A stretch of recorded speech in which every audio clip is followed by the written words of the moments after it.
You are listening to a podcast of the Geek.io Media Network. For all of our shows and more, visit geek-io.net. And to help support the network, head over to patreon.com/geekio. Now for a lesson. Konbanwa, Anime Otaku Show e yokoso. Good evening. Welcome to the Anime Otaku Show. You may have heard these words before, but I'll teach you what they really mean. Remember, we will be discussing all episodes up to the ones we talk about tonight. Anata go sopora o kinishi nanara. So yo, if you don't mind spoilers, welcome. Go beyond! Plus!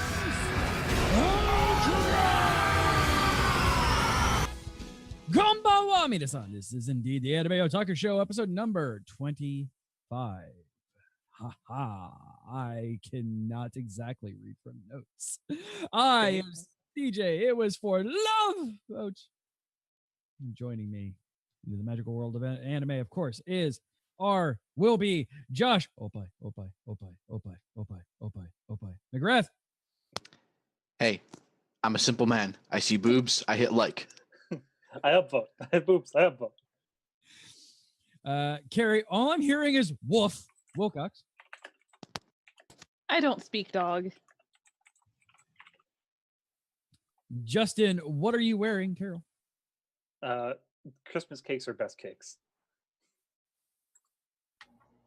And join us once again is the one, the only Delbert's the knife in your heart, Sand. I am a heartbreaker. What can I say? Try to think of something from Cells at Work. Just anytime you can't remember something from Cells at Work, you just say "We are Hotaraku," and you'll be fine, because that line is going to be stuck in my head for the rest of my days. Just if you can't remember anything from Cells at Work, just basophil all the time, forever. Basophil. Done. That's it. That's all we need. Keeping us alive, the stream going is Raul minus points. Garza. Is Raul our good Aizawa sensei? No, that's 0 points. Minus points is that weird baby man. The old man that is a kid? Yeah. Gosh, Weird so ass dumb. Hilarious. The Help Us Company. Speaking of that, what are our shows tonight, you guys? Josh, what are we talking about tonight? You did that on purpose, damn it. You threw him off. I was about to run that, and then May just Tonight's pour the rug shows from it. are My Hero Academia, Season 3, Episode 19, Rescue Exercises. Season 3, Episode 20, Special Episode, Save the World with Love! We're talking about Cells at Work, Season 1, Episode 7, Internet Trolls, Cancer Cells. Legal Life. Yes. Well, no. Salt hasn't really showed up too much. And Season 1, Episode 8, Blood Circulation. And of course, still, somehow, amazingly, against all odds, Planet With, Season 1, Episode 7, Sirius, and Season 1, Episode 8, Power is What Dwells Within Your Own Self. So I'll do this a little bit later when we're talking about this, but I tried describing Planet With's plot to Rachel, and I think I got through it. It's very anime. Planet With it's anime as fuck. It's you take all of the tropes of shonen / sentai genre and play 52 pickup with them. Yeah, Rachel actually wants plot, and I'm trying to describe the actual plot to her and like why the dog person and the cat person hate each other, other than being dogs and cats, but they're not actually dogs and cats. And It's the spirals versus the anti-spirals in the form of a mixed up sentai. she didn't like Gurren Lagann. Oh. She's allowed to be wrong. She is a woman. Oh, Josh.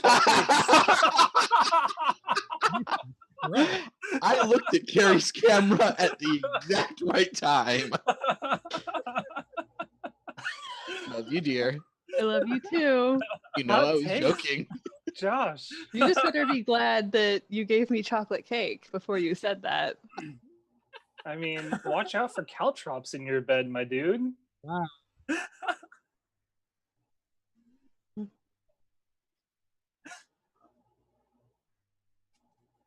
There was murder in her eyes. Holy crap. Just straight up murder in her eyes. No, Rachel doesn't really care for like most shonen anime. My Hero is the exception that proves the rule. Well, that's because My Hero goes so far above and beyond plus ultra on everything that it really is kind of transcending shonen in that way. Oh, absolutely. But we should start talking about it. Episode I 9. am always ready to talk about it. Yeah, it's number one on our list.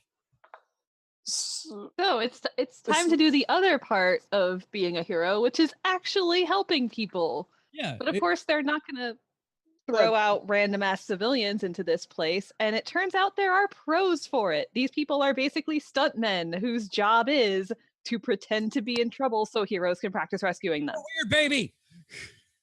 I love Deku's new catchphrase. Everything's gonna be Daijobu. Why do you keep saying that?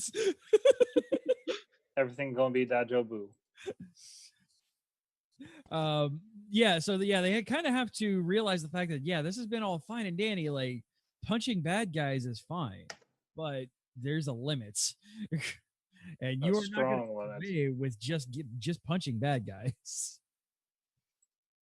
And now here's where you see a little bit of the downside of 1A taking the exam so early come in. Because, they don't hesitate when it comes time to fight because they've fought real villains. They know what it's like to have your life in danger. But all of the second years who are taking this exam when they're supposed to be have an entire additional year of training and education that has equipped them to be able to handle this type of scenarios. Yeah. Right. That 1A does not have.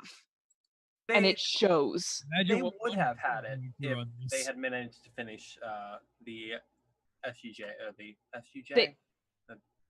USJ, because it's a play on Universal Studios Japan, just like how the other one is Tokyo Disney Sea. Yeah.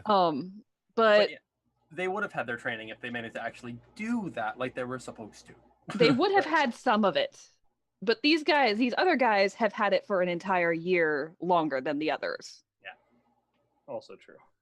And Courage Under Fire is one thing that there's no way to really get other than just working on it. And they haven't really had that opportunity to work on it. And Deku points that out. Even when All For One was attacking and the League of Villains was attacking, they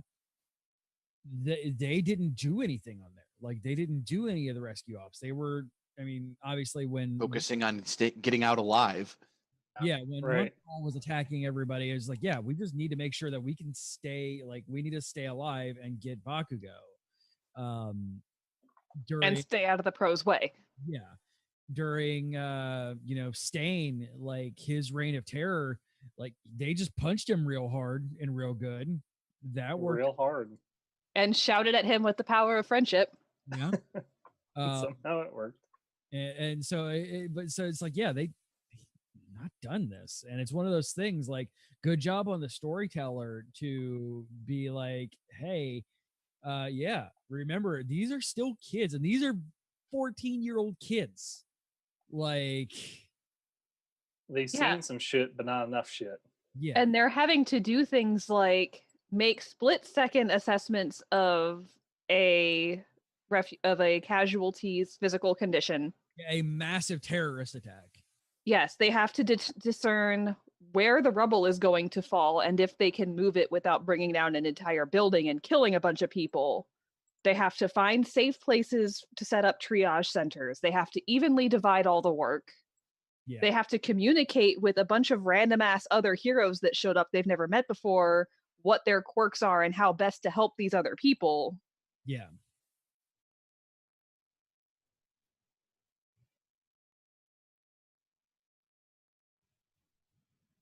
Yeah, and you kind of still have like the first year for the M. Bison looking motherfucker. Yorashi. Cyclone Inasa. Hero name Gale Force. Cyclone ass.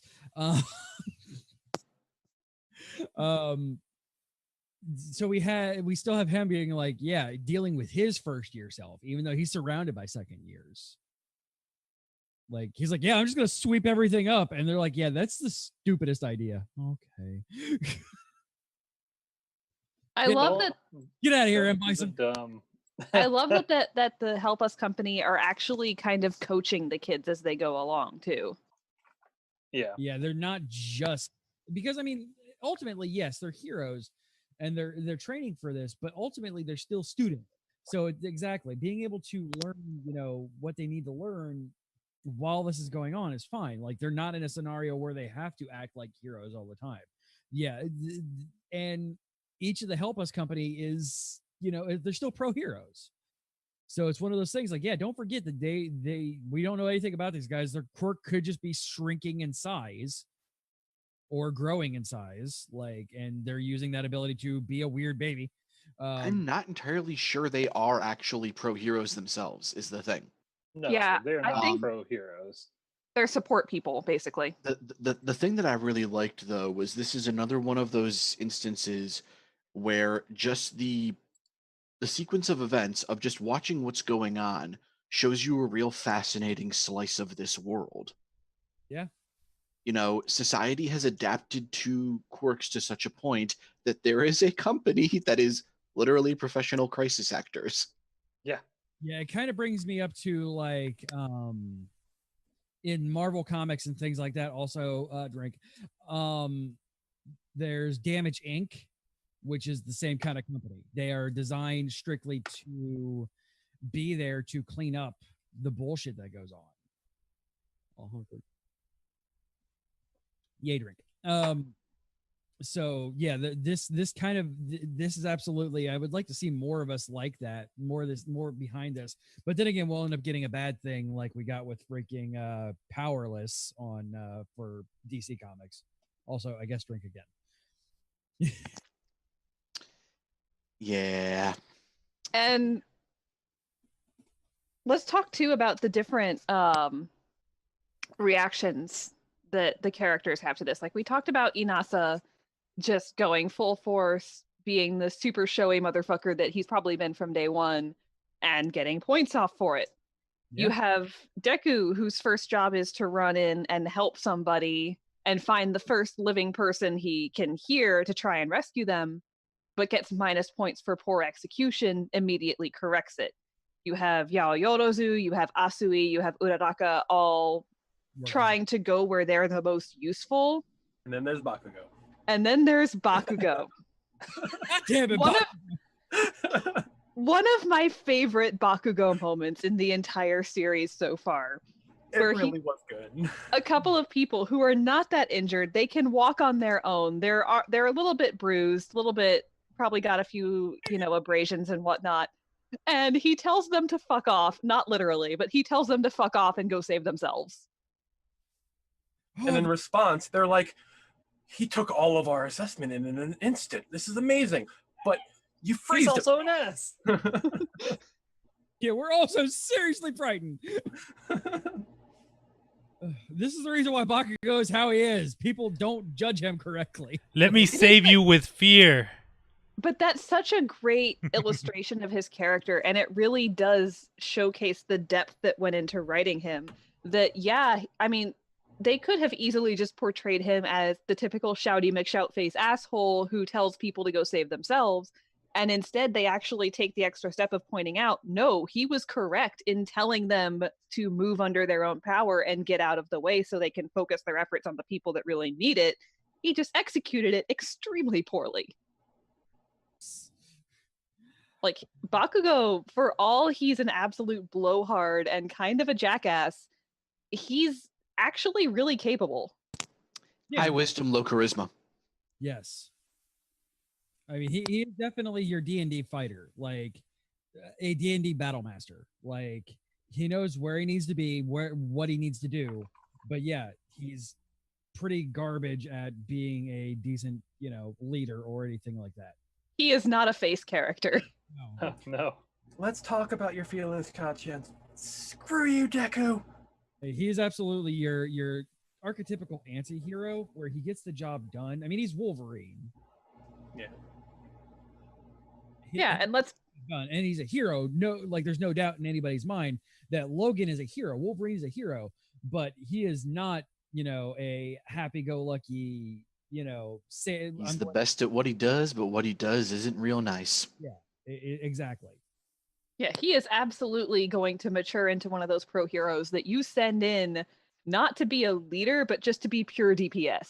Yes, because sometimes that is what's needed. Like, But that's the thing. I think that it's odd. I don't think this will be like a 100% like endeavor to All Might kind of. But the parallels are clearly there. Yeah. oh, I'd say it's pretty damn close that that's the relationship they're gonna have. Yeah. Like, it's not going to be a 1-for-1, obviously, because they are their own people, and My Hero does a great job at making them their own people. But there are still going to definitely be parallels in that relationship, including the very nature of their power sets. Yeah, strength and blowing things up. It's like I don't want to believe that they're gonna ass pull hard at the end of the series and kill Deku off because he became the greatest hero of all time and then sacrifices himself via, big damn hero moments. Yeah. But it just feels like One for All is a very it's a selfless quirk. it's a very selfless ability, and he's gonna be the greatest hero. Yeah, it's also And a destroying quirk from what we've seen of it. Like, Right. I feel he did get oh my god his guts ripped out, but I'm sure that stress, especially just expanding and compressing his body like that, does a lot. Well, I got the impression that All Might never, like, once he got the power, he was always All Might. He never compressed. And Yeah, stretched. the Like, he the always stayed like compression is a result of that injury. It's not like he was a scrawny little something before he got One for All. It was actually pointed out already in the anime that pretty much the only thing he had going for him before One for All was his physique. Yeah, he had to do the same thing that Deku did, but he did it over a longer period of time. He trained longer. He got physical skills and built up. He lifted. He was ready for All for One before he ever got it, whereas Deku got it long before he was able to actually control it. Yeah, and I feel like because My Hero is still technically classified as shonen, even though it is an everybody show, I feel like if it were seinen, that would be a lot more likely that it ends with him sacrificing himself. With it being shonen, I'm not sure it's going to go that dark. I hope not, because I mean, yeah, Deku's a likable character. Like, he's a good kid, and he's somebody that you want to root for. So, And He's I wouldn't that even shown protagonist that I don't want to see killed off. Yeah, and I wouldn't even say it's about the like shonen. I wouldn't kill him off. It wouldn't go that dark. It's you're supposed to be Deku, like you're supposed to place yourself in his place and understand where he's at. And not a lot of shows like to kill off the character that is most connected to the audience. Also, we can't lose him. He is the smartest of the shonen protagonists. Right. The only shonen protagonist I would say is undeniably smarter than him.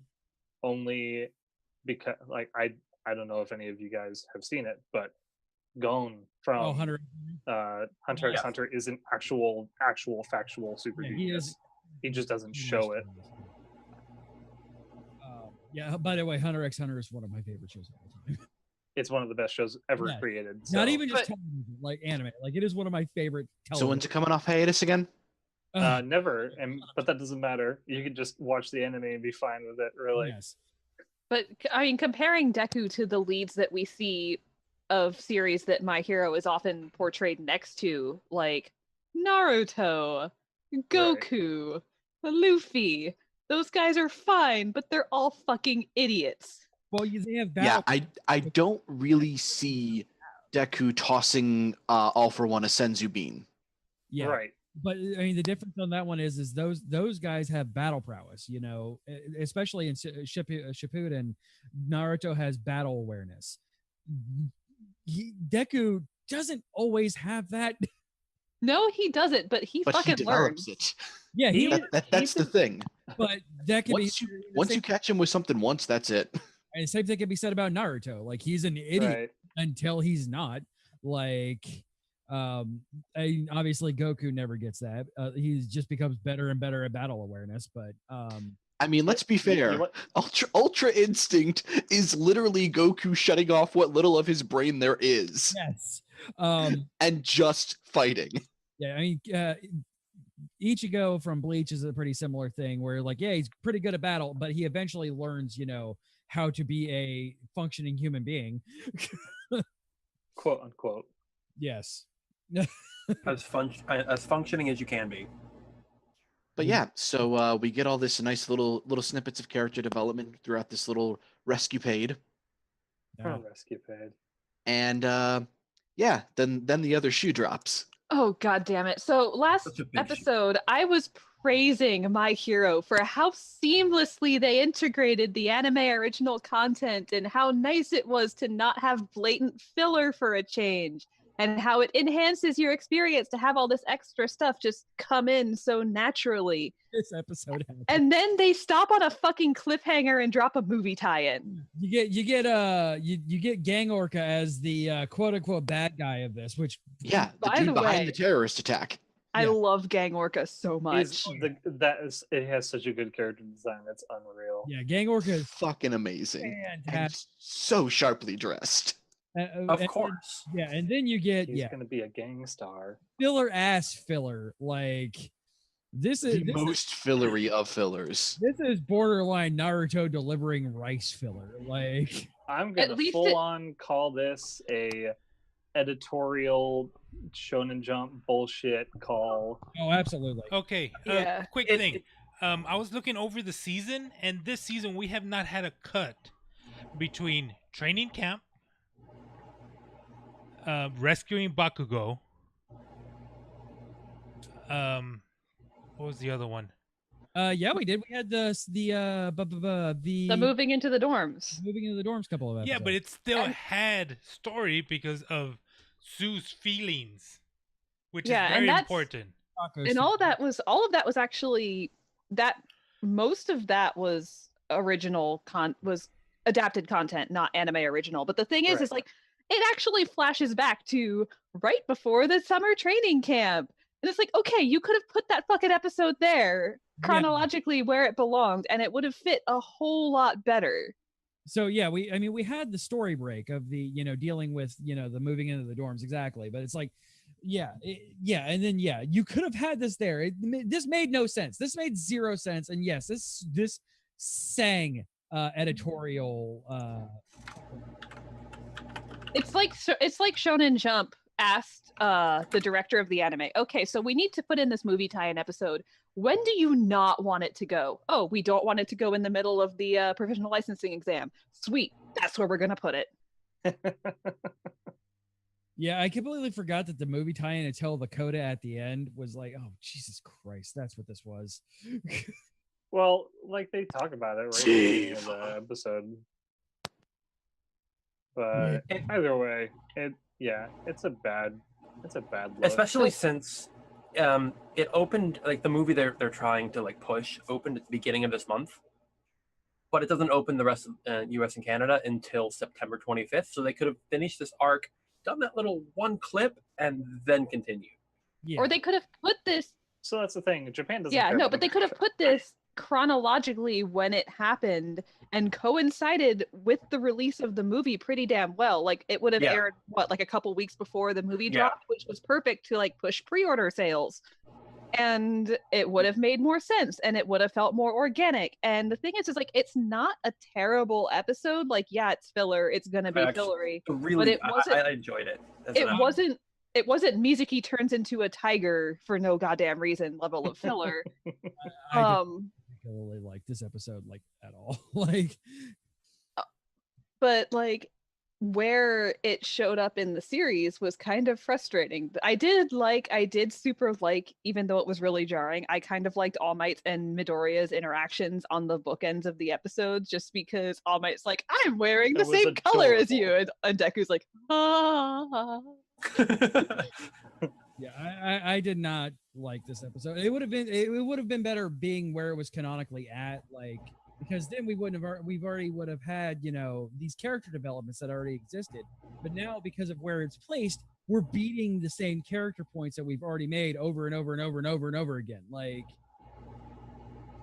it didn't feel good to me at all. I did not like it. I like the fact that we got to see a alternate character design for All Might if he was a villain. That was kind of cool. Yeah, fucking Junkrat All Might. Yeah. So, yeah, quick basically. thing. You were not happy with the episode or the placement of the episode? Yes. Both? For me, it was a cute enough episode, but I am very unhappy with where they placed it. So if they would have placed this, like, say... chronologically where it should have gone, it would have been a perfectly fine episode. Because it would have been during the breather arc anyway. It would have been acceptable. Like, calling it a perfectly okay is still kind of giving it too much credit. Would this be worse than taking a week off with no My Hero? Or would you rather have a break off than get this filler? Me personally, with how anti-filler I am, I would rather have taken a week off.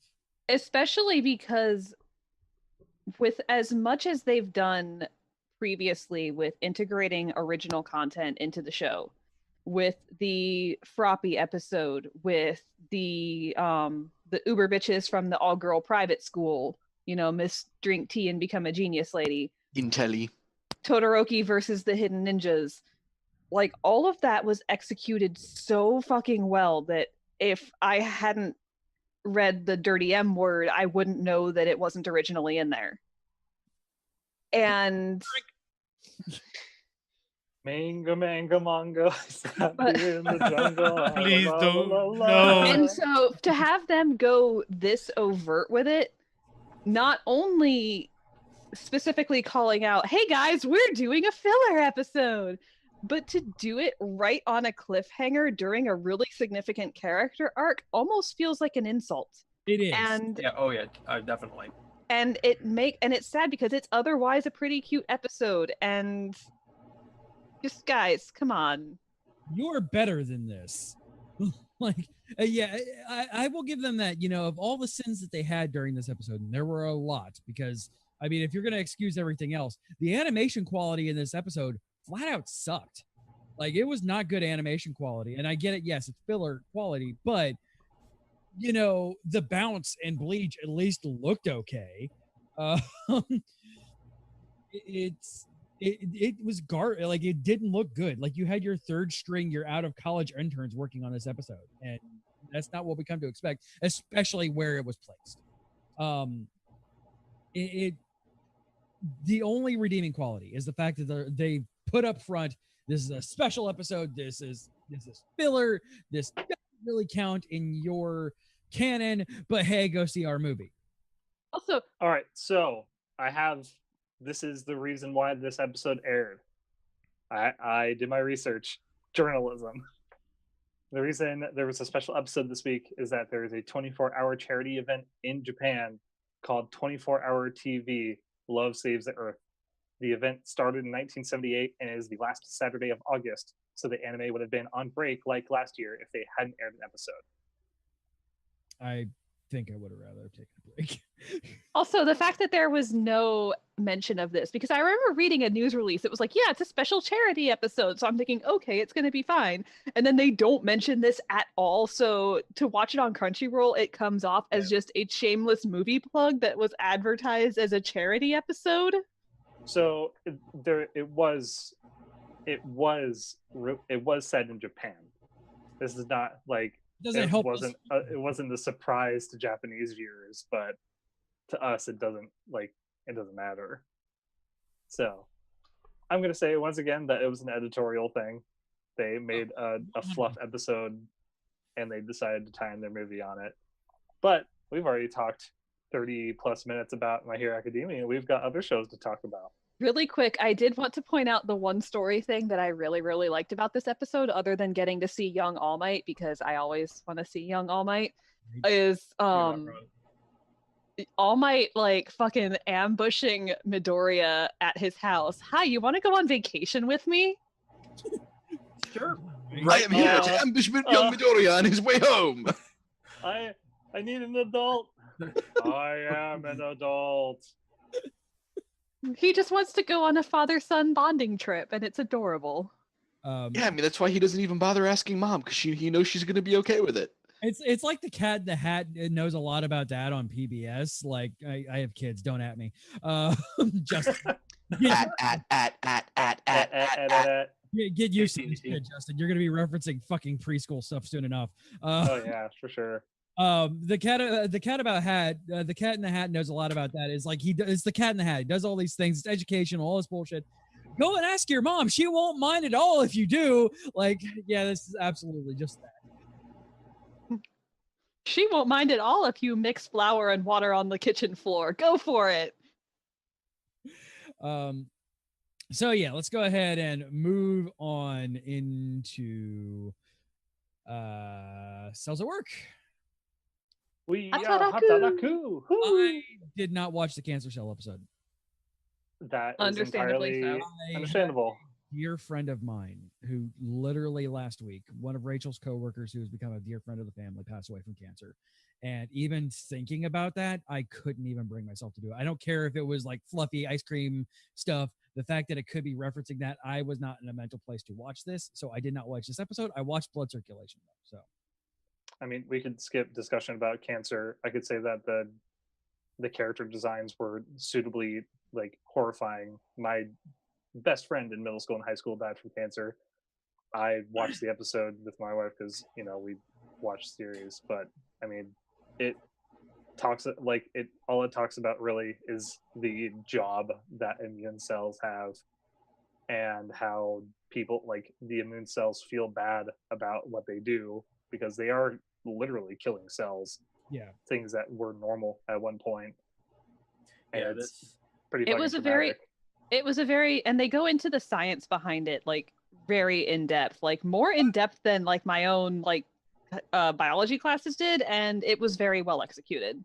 I wouldn't doubt that. Coming from this show, like the fact that I knew that it would be treated with respect, and even though they're this very serious thing, I knew that there would be a level of respect given here. That was never a doubt in my mind. Making the comparisons, I would say that skipping it was a good idea, considering it is not on exactly the same level, but it's a little bit lower than the Ancient Magus Bride episode that we told you to skip.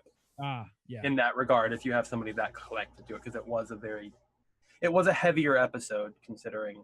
Yeah, I knew it was. I actually did some research on it. I'm like, because I know it's going to teach me things. It's going to be cool and stuff like that. But I'm like, I need to know, is this a thing that I am going to, one, be able to watch, two, want to watch?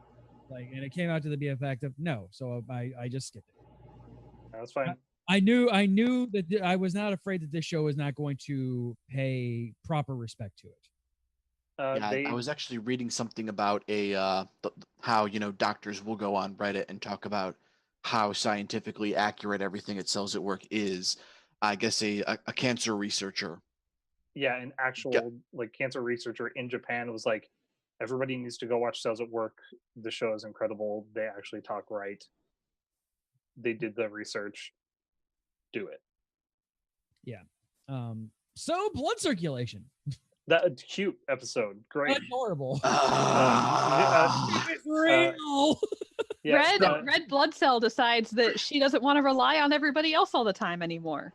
And Neutrophil is obviously best boy. He's the best. Yeah. I watched this episode and like I scrolled down after the episode to look at the comments, and I posted this in the Discord. But I'm like, one of the comments was, "Why am I shipping a red and white blood cell?" Because this show makes you. It's so good. The question is, how many fan arts of pink blood cells are there yet?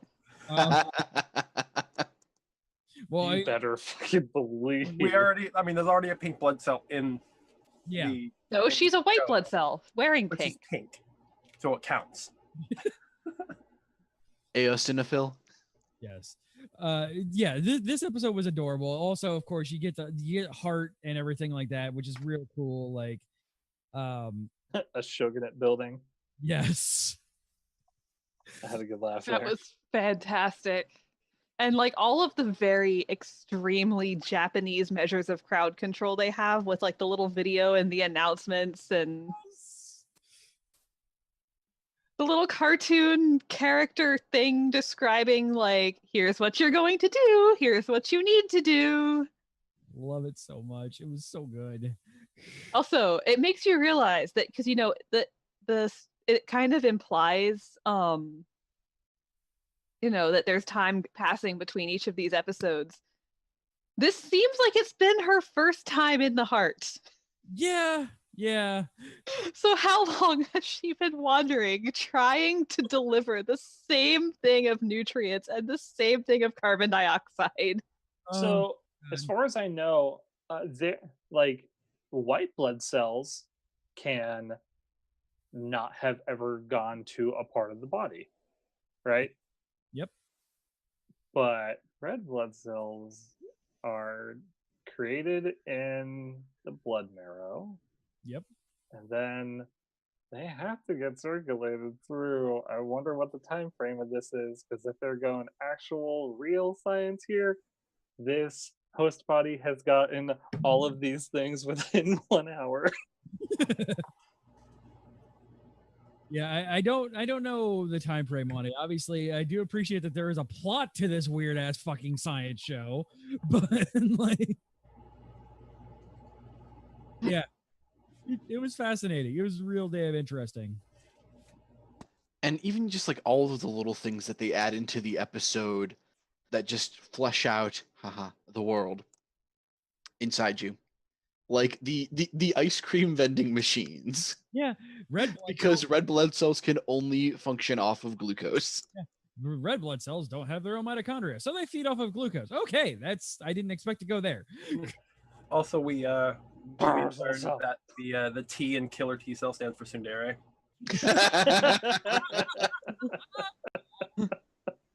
You know what? You are 300% right. Headcanon accepted. Yes. Also, Rachel. Damn it, Carrie! You got it before I did.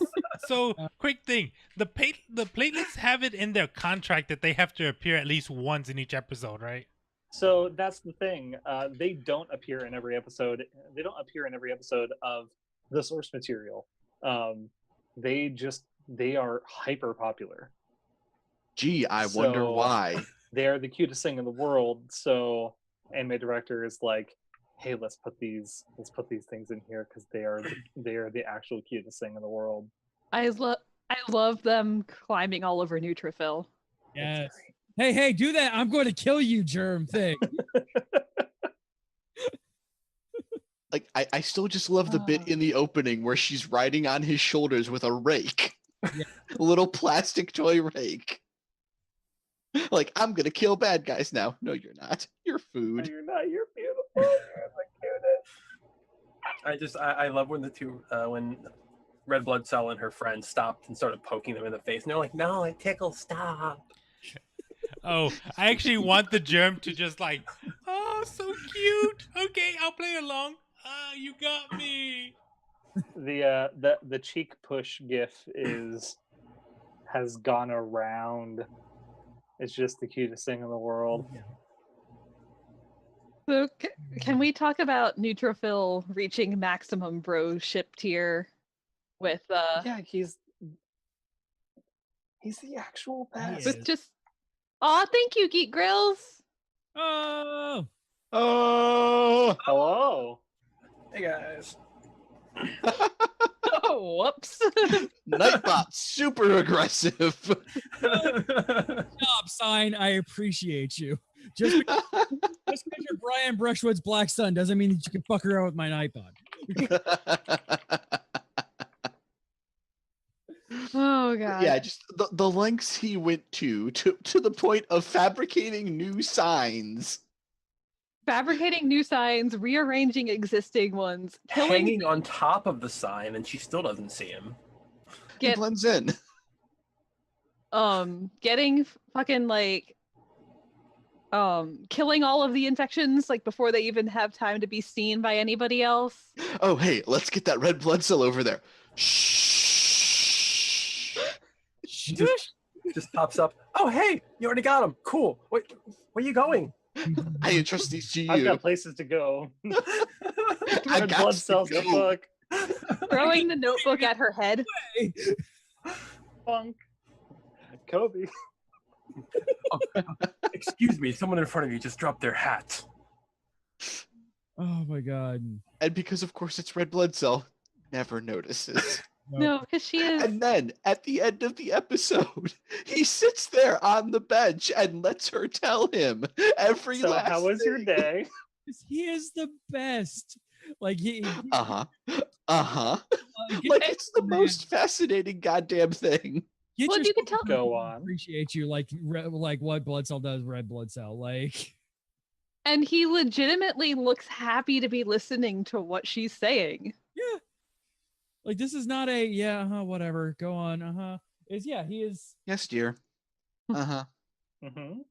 he is being a good relationship. He's being a good SO and like just take it. Like, yeah, I know, but yes, this is absolutely fascinating. Tell me. Gilbert, are you muted on purpose? Yeah, I muted on a second ago to say something, but the like anime blush on his face has never been so obvious. Oh, it's so cute. Well, I mean, he's stark fucking white. But still, how the hell can blood cells blush? Very carefully. How can blood cells bleed? Like I said, that's where you start to get into the really mindfucky territory of are the blood cell people actually, having cellular makeup of their own? Are there microcells within the cells? It's the inside out thing of are these same things? Do they have their own feelings? Do they have their own internal control center? So, speaking real about question noticing things real quick, I just noticed in this episode that their hats are red blood cells. Yeah. They Yeah. look like red blood cells. I'm not the only one that just figured that out, right? Or am No. I? No, you are the only one that's just figured that out. A while Sorry. ago. Okay, I'll go back to my corner. I The real question is, do platelets have platelets? jeez. Excuse me. Oh my god, they need You've gotten platelets in my platelets. The ittiest of bittiest cuteness. It's just a bunch of babies crawling around. Oh God. We should make this one a red blood cell. It has red hair. Simultaneously cute, but also nightmarish. I mean, you saw the baby sorting factory. yes. That was the cutest thing in the world. Oh god. Before we head out of here, I might be having Rachel's like Rachel looks and goes, I kind of want to dress you up as a killer T cell. I'm gonna make you a hat that says kill. I'm like, I can deal with this. Yeah, Can I I mean, you have already one wear too? primarily black anyways. I have a black polo. I have black jeans. I have a shirt that looks almost exactly like a killer T cell shirt. She goes, I'm going to find you a black hat and I'm going to put kill on it, and you're going to be a black T cell at Dragon Con. I'm like, I can. If I could find enough white, I would totally be neutrophil. So if by the time my baby is born and I actually have time and money to go to a convention again, yeah, I am absolutely going to get my baby a platelet onesie and hat. It's going to be the cutest thing in the world. I'm very excited Absolutely. about this. And a tiny little sign that she can just wave A around. tiny little sign. Thank you for the follow. Yeah. All right. So let's get on into before Justin has to leave. I mean, I'm here till the end of the show. My wife's asleep already. What? Yay, pregnancy. Fuck you, I'm going to sleep. Okay, dude. She went to bed before the show started. All right. Planet Whist. All right. Oh boy. Okay. All right. So, all right. Before we get here, we have a whole bunch of new people here. I'm going to do what I did with Rachel and explain to you, and don't at me on names, you guys. One, I don't care, and two, I'm shit with names anyway. So, all right, catching everybody up on Planet With, a weird ass show where cats turn into mechas and shit like that. So, Soy Boy is from another planet. God damn it, CJ. He is adopted by a cat and a lolly maid, who is named green-haired lolly maid and cat boy. Dinko. Yes, And Sensei. Ginkgo biloba. Yes. It's funny because they won't feed him meat. Ha ha ha. Then there's Power Rangers who are psychics and they transform into mechas and they fight these weird ass hentai nightmare fuel things sent to them by a dog alien. To be fair, Thank you for the if you're follow. watching hentai that has some of these figures in it, you have a weird sense of hentai. But moving. You've watched Bible Obviously. Black, right? Discipline. Unfortunately. Moving on. So, all right. Plead the fifth. These weird ass hentai nightmare fuel things are sent to them by this dog creature, and the Power Rangers defeat the weird ass hentai nightmare fuel from the dog creature, and then Soy Boy punches the Power Rangers who turn into psychic robots because they're dragons, because the dragon blew up his planet and he is sad. So he punches all of the good guys until they are no longer good guys, until not Akuma from Street Fighter is like, fuck you, I'm a dragon. And he's like, I'm gonna punch this dragon, and he punches this dragon and gets a hangover from punching the dragon because when he flies he gets a hangover.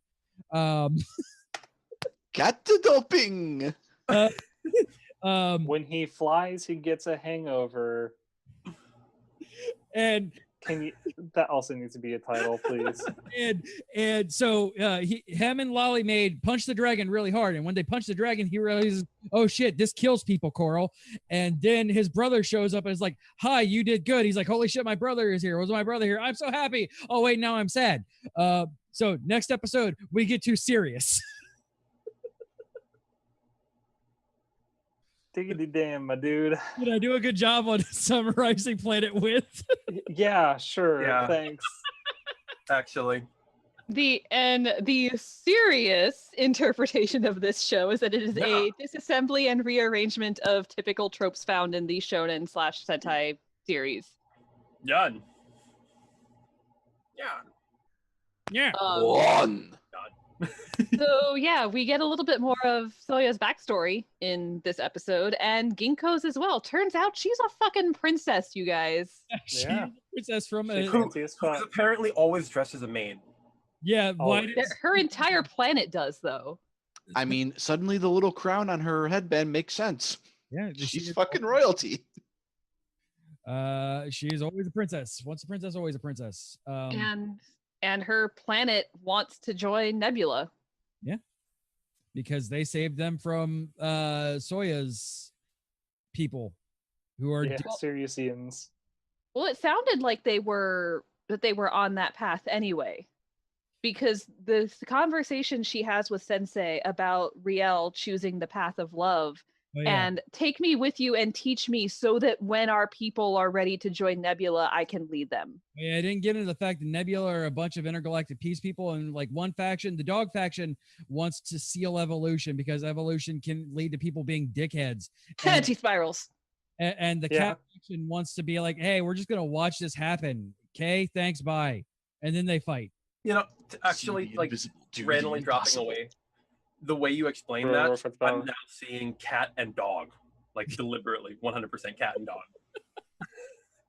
Yeah, Dogs want to be like happy-go-lucky for the rest of their lives, and cats are like, I know what you're doing is stupid, but I'm gonna watch.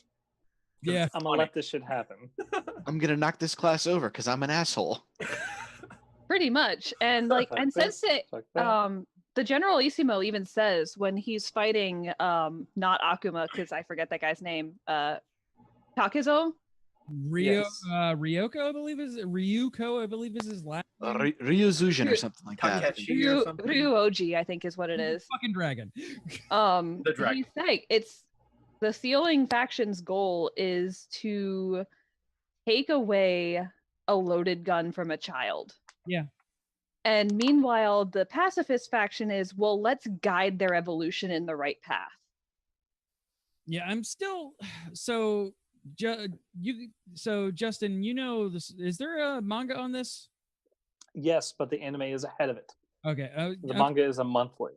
I was wondering if the pacifist faction is a mistranslation or not, or if it's that in where is that the word that it's actually supposed to be. I could go research that for you. Be right back. It doesn't seem like the word pacifist is the correct word that should be used there. Yeah, it definitely feels like should be a different word. It feels more of a watcher or a guiding faction instead of pacifist, because that's teacher. Yeah, I would say more teacher than pacifist. Yeah, being okay with punching people if they get in a way is not a pacifist route. Because both factions are aiming for the same thing. Yeah. It's just that one takes more of an open hand in it, saying, I will take away the things that they're going to hurt themselves with and see where they go from there. And oh, go ahead, Gary. I was gonna say, and that ties in really well with the question we have in chat: is who is right in this situation? I'm not sure there is one right and one wrong in this situation. Yeah, there isn't. I was actually going to get into, like, both factions want the same thing, what Nebula's goal is. They don't really care about what that particular planet is doing. They want what Nebula's goal is. So Nebula can be, being your galactic police force can be considered your antagonist in this. I don't actually consider Nebula to be the police force. They're the ruling faction. They're pretty much the space UN. Yeah, they're the UN. It's basically how they look at it. They're looking at how worlds progress towards the path of love, which is why the dragon was sealed away like it was, because he was falling down a path that was not of love. He was falling down a path of, I can make sure that these people won't screw up anymore by destroying them all. Yeah, he just went absolutely batshit and took the Sealing faction's ideals 1,000,000 times farther than they were ever supposed to go. It's kind of like the only way to protect them is to actually end them. Well, 99% morality, 101% justice. Yeah, and that's where the Sealing faction comes from. They're not just taking the gun from the child; they're programming the child for the rest of their lives. Yeah, they killed. Look at what happened to Nezia. So, current translation of pacifist is pacifist. Okay. And sealer is sealers. Okay. It just feels like it's the wrong word, and it's one of those things I didn't know if Crunchyroll was doing that thing that Crunchyroll is want to do sometimes, and just giving you a word that kind of should fit there but doesn't always. My best guess is that they're pacifist because of their non-intervention policy. They try to follow the Prime Directive as much as possible until they need to give a little bit of a nudge in the right direction. Whereas the Sealing faction is full-on militant. You start dicking around in the universe and murdering other people and trying to conquer, and they will put the smackdown on you. I almost get the feeling myself that the final episode, the last few, are going to be the two factions coming together, because the Sealing faction is taking the gun away from them, but if you just take a gun away from a child, they're not going to know the difference. This is something to play with today. More so Soya being like, hey, Earth is our planet, I will be here to help, but Nebula can't be here at all. Sensei, Generalissimo, all of you need to leave. I don't think that's how it's going to go. Not with how this went. Because now humans are waking up to their psychic abilities. The catalyst surprise! Is already The there. sand was just a catalyst. They're literally two sides of the same coin. You have the Sealing faction taking the gun away, but if you just take a gun away, they're not going to know any better. The pacifist faction is going to be the one that teach you, hey, that gun that you just had taken away from you doesn't make a difference. You could do this instead and get where you want to go. But if they're at odds with each other and fighting each other, it's not going to really get where you want to go. And we're starting to see a setup for the closest thing to an antagonist that this series is going to get, which, by the way, I love that 7 episodes in, there's not one obvious antagonist other than the dragon that died in 1 or 2 episodes. Quote unquote. Yeah, not But it's not really dead. It's on the dark side of the moon. Dark side of the moon. Oh, before we get to the dark side, we had a Hot Springs episode or scene. I mean, we did have a Hot Springs episode. We didn't have a hot spring scene, so We had a Hot Springs episode this 5 minutes.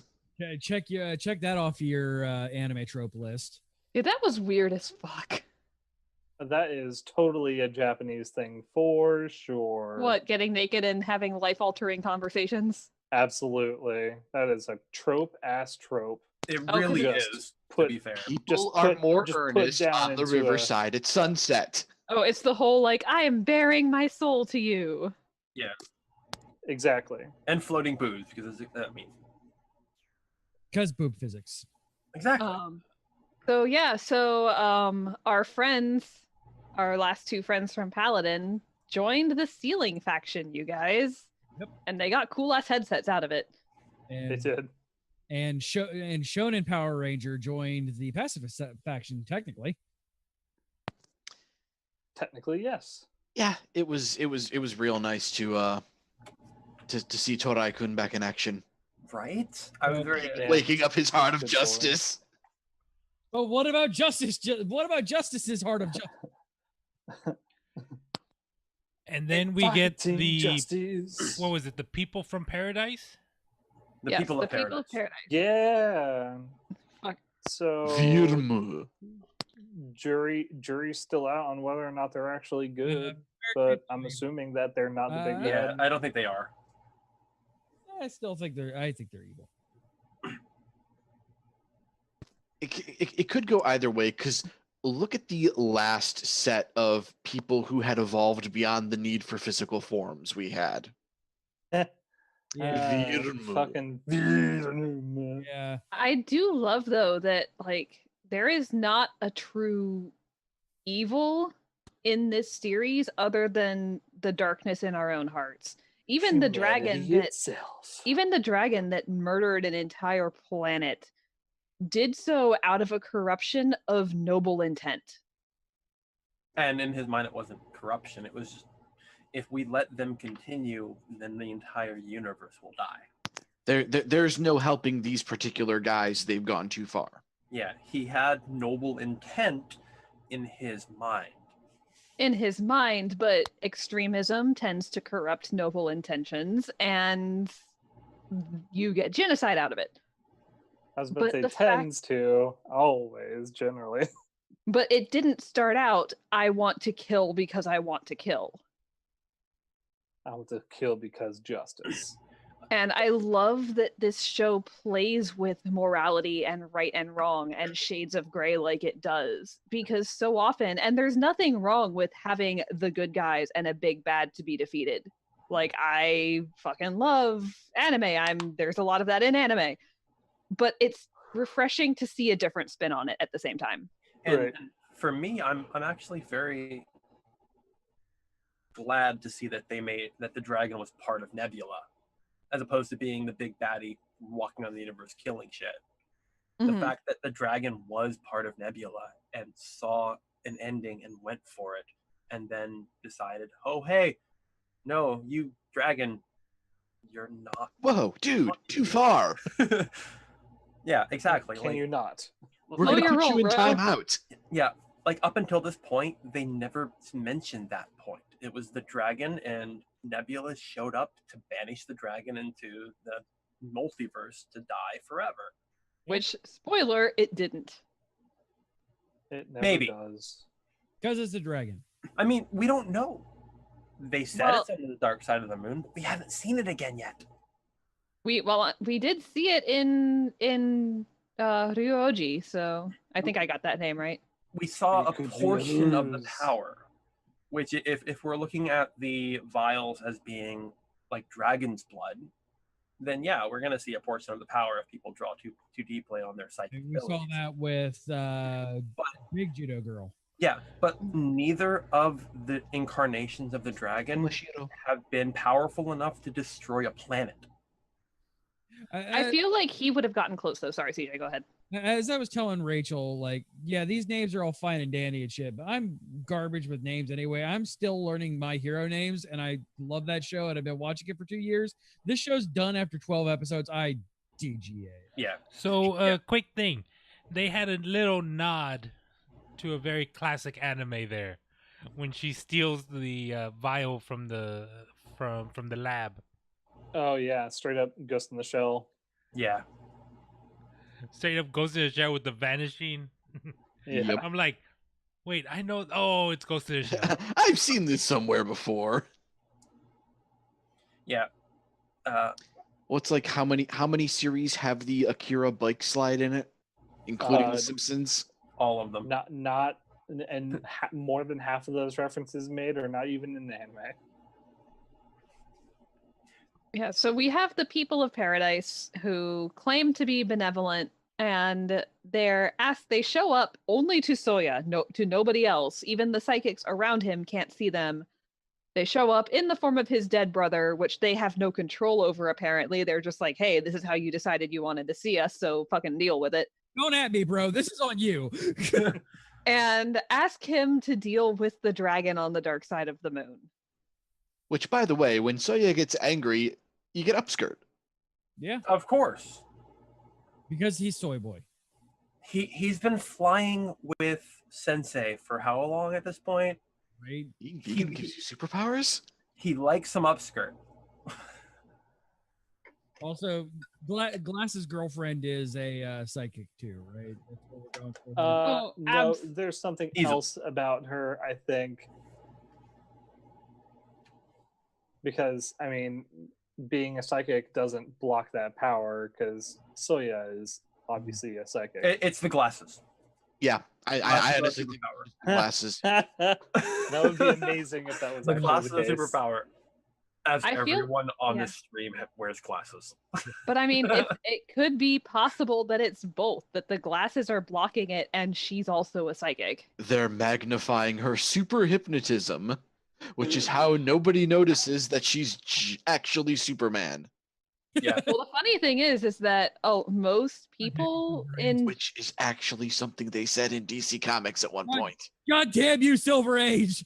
well, the great thing is that like most people in that demographic are more likely to be nearsighted, which means she would be wearing minus powered lenses, which actually take power away. So technically, the minus lenses are removing the hypnotic power before it reaches her eyes. Nerd! Right? Thank you for. You know what? That I love it sounds too. just technical enough to where it might actually be true. Okay, and In the here's anime. thing, is that In the anime. is that people like are probably gonna be like, no, it's the glare on the lenses. The vast majority of spectacles sold in Japan have anti-glare on them, so it wouldn't be that. Oh gosh, Carrie, you saw those glasses that I posted, right? Yes, I did. God, I want those. They're so good. Hyperweeb glasses, but glasses nonetheless. All right. So Also, Yep. I think it's interesting that after all this trope fucking around that we're doing here, the hero having a crisis of I don't want to fight anymore at the latter third of the show is right on fucking time. yep. Get in Yep. the goddamn cat mech, Shinji. But to be fair, like, he finally broke. Yeah, and that was a really good scene. It was also, I mean, mostly because he's like, I killed a man. Like, yeah, this guy may have been actual just like force of dragon given form, but he's like, I killed a person, and this hasn't happened before. Before I was just trying to get this power away from these people. This guy's dead, and I did it. And not to mention, but he's completely on the mark. It doesn't matter what he does from this point. Everything he knows and loves is gone. Yeah, Everything. he's mourning the friends and family and home that he lost, and he's fucking tired of carrying it all around and having to deal with all this other shit on top of it. Right. I don't care about Earth. I want my friends and family back, and I know I can't have them. Only person on Earth he cares about is Glasses one. Takamagahara. So I've got one thing to add with this. The guy that does the I guess your stereotypical the leader of the warriors of light. Yeah, Shonen Power. The paladin. Yeah. Mm-hmm. Okay, he's like, okay, are you gonna fight? No, I'm not gonna fight. That's okay. Good choice. Okay, I got this. Right? It's just like I'm not forcing you to fight because you don't want to fight. I'm respecting your choice. Knowing this show, it's like, all right, so he is either just gonna do the whole straight up shonen brother punch to the cheek, or he's gonna. Yep, there it is. And Ginkgo actually placed it the right way too. She's like, it's funny that she's fighting more for him to fight than we are. Right. Considering they are the pacifist faction, he is literally following their path. Yeah. By refusing to fight. I mean, as far as he's concerned, up until the people of Paradise showing up, he's gotten his revenge. He's completed his revenge. He took out the one person who had the power of the dragon that he knew about. Yeah, and he was satisfied. He said as much. Yeah. He did his job. Prize. His job was literally to avenge his planet, and as far as he knew at that point, he had done so. I'm surprised there's 4 more episodes. Right. Yeah. Still very happy about that. Why are you wearing that? Go ahead. Why are you wearing that? Thighs. Because I'm trying to be a waifu. What does that mean? His whole mind was filled with Can we thighs. just like mention real quick how he figured out the whole illusion magic because the boobs were 3 inches higher than they would have been? That was fantastic. It's Thanks, so anime. stupid. You're It's the so best. accurate. Like literally, it's like they should have been here, but they're actually here. Get away from me. There's only one pair of boobs that he actually wants to touch. It looks like glasses, John. Also, that moment where his hand tightened on hers. Yes. Right. I adore her. She's a good character, though. Like she's bestal girl. I'm so glad she turned out good because in the first couple episodes she was fucking useless, and I was pissed that she existed, and now she's good. Yeah. And to be fair, I would like she's the best girl in this series, but she has a lot of fight with my hero. By the way, the episode Sirius, I love her. So do you not feed me meat because your race are vegetarians? Yes, and I think it's funny. Thank you, Nico. I appreciate that deeply. I'm glad they like subverted that entire possibility by the pacifist faction. You're not going to eat meat. You're a pacifist. You're not going to kill anything. No. My planet's vegetarian. And I think it's funny when you struggle. It's hilarious. I appreciate it greatly. Just yeah, I think it's funny. I can respect that. The last episode is going to end, and there's going to be an after credit scene where she buys him like a steak dinner. Yeah, she's gonna take him to that house. That one of the places the old guy closed down. Yeah. No, what's going to happen is before the credits, she's going to go to a restaurant and buy her a steak dinner. The after credit scene it's actually going to be made out of tofu. And then scene. Meat bun! It's red bean paste!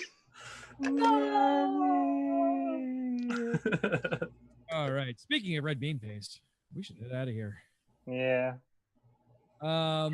So channel wide twitch.tv/geekio show, smash that love button, get notified when we are live. No scheduled recordings now until the 7th. That means no Liquid Handicap, no Geek.io show, no Gamer Geeks, none of that this week. We're at Dragon Con the rest of this week. Or prepping to be at Dragon Con. We're prepping ourselves to be there. If something pops up, cool, but don't expect anything. Again, I'm going to try and do some live things from Dragon Con, but cell service is historically garbage there. Absolutely. I would love to do it. Don't bank on it. Don't at me. Yeah. Moral of the story is don't bank at coverage unless it's coming from official Dragon Con channels and boy howdy we even official Dragon Con channels. Even then, it's not 100%. Just wait for VODs. Yeah, pretty much. So yeah, if you're following us on the Twitch, don't expect anything the rest of this week up until And it's not even guaranteed it's the 7th. We may be doing the 8th, depending on how tired I am on the 7th for Small Screen Spoiler Show.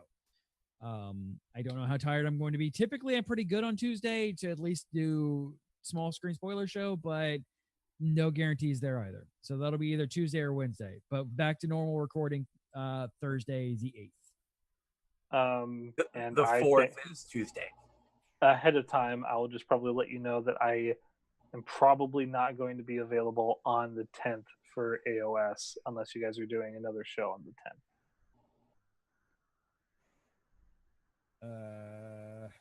So write that down, please. Thank you. You had your days slightly mixed up, CJ. all right. So yes, I absolutely was looking at August date when I was writing. So no recorded shows this week until the 4th, maybe the 5th. Back to normal recording schedules on the 6th. The 10th is AOS. So next time we will be here, Justin won't be here. So The 9th that may change. Yeah, that is the rest of our stuff. But you can listen to us live Mondays at 10 p.m. Eastern at twitch.tv/geekio show. Like I said, smash that love button. Get notified when we go live. You can email the show at show@geek-io.net. Put anime in the subject line somewhere, and we will read it on the show. Social media, all of the places /geekio show, and it has been hopping lately. Good stuff. You can also give us a call and leave us a voicemail, 727-489-4335. That is 727-489-GEEK. Oh, man. It's been a hell of a show, you guys. Absolutely. Yeah, it has. Been a good one. Indeed. We should end this show here and then do show titles in the after show. We'll see you next time. Bye-bye. Oyasuminasai. God, we're such fucking One-sama.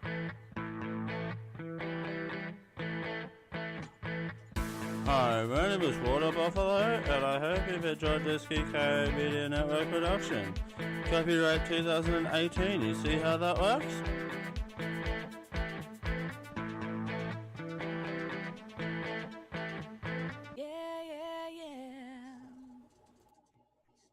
Diamond Club hopes you have enjoyed this program. It does. Also, thank you guys for the raid. Thank you all for the follows. Thank you for hanging out with us. I see you in the chat still. Yeah. We love you all.